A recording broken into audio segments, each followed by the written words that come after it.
আজকে বাংলাদেশে এই মৌলবাদের যে রমরমা চলছে, এটাকে যদি বাড়তে দেওয়া হয়, এটা যদি বেড়েই চলে, এটাকে যদি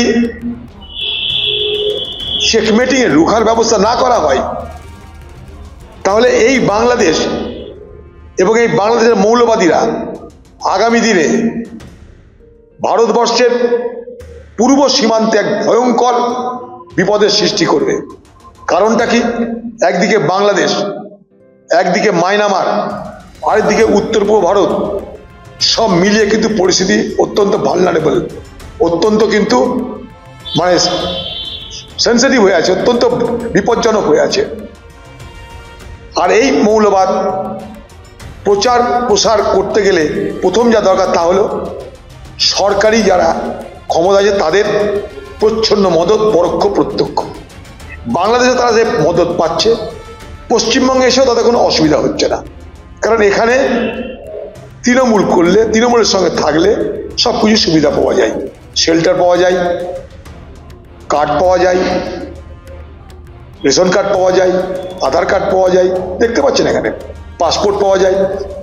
আমি বলছি না যে পাসপোর্ট আগে জাল হয়নি, হয়েছে, কিন্তু এইরকমভাবে সন্ত্রাসবাদীদের এই মদত করার জন্য পশ্চিমবঙ্গকে তারা তাদের উপযুক্ত জায়গা মনে করেছে।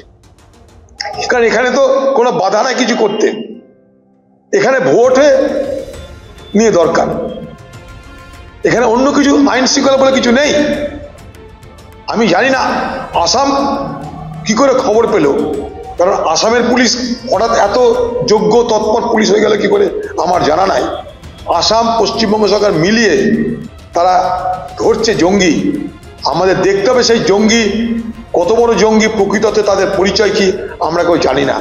কিন্তু এটা ঘটনা যে আশঙ্কা করা খুব স্বাভাবিক, যে বাংলাদেশের সঙ্গে ভারতবর্ষের যে সীমানা, এই সীমানা পোরাস শতচ্ছিদ্র সীমানা, এই সীমানা দিয়ে আরামসে বাংলাদেশের জঙ্গি বাহিনী, বাংলাদেশের মৌলবাদ, যাদেরকে জেলখানা থেকে সবকে খুলে দেওয়া হয়েছে, ইউনূস এসে বাংলাদেশের সমস্ত জেল খুলে দিয়েছে, সেই সমস্ত জেল থেকে সমস্ত অপরাধীদের সেখানটায় ছেড়ে দেওয়া হয়েছে। ফলে তারা তাদের এলাকা বিস্তারের জন্য ভারতবর্ষকে তো টার্গেট করবেই। ভারতবর্ষের মধ্যে তারা টার্গেট করবে পশ্চিমবঙ্গের, কারণ সেখানে ভাষার মিল, চেহারার মিল, পোশাকের মিল, খাদ্যের মিল, কেউ কাউকে ধরতে পারবে না। তাই এই পশ্চিমবঙ্গের ডেরা বেঁধে এখান থেকে ভারতবর্ষের বিভিন্ন স্থানে হামলা করার, জঙ্গি কোনো হানার পরিকল্পনা করবার উৎকৃষ্ট জায়গার নাম কিন্তু পশ্চিমবঙ্গ। কেন? এ রাজ্যে আইন নেই, শৃঙ্খলা নেই, যা খুশি তাই করবার ব্যবস্থা আছে, সঙ্গে তৃণমূল থাকলেই হলো। অতএব এটা ভয়ঙ্কর বিপদের, ভয়ঙ্কর চিন্তার কারণ।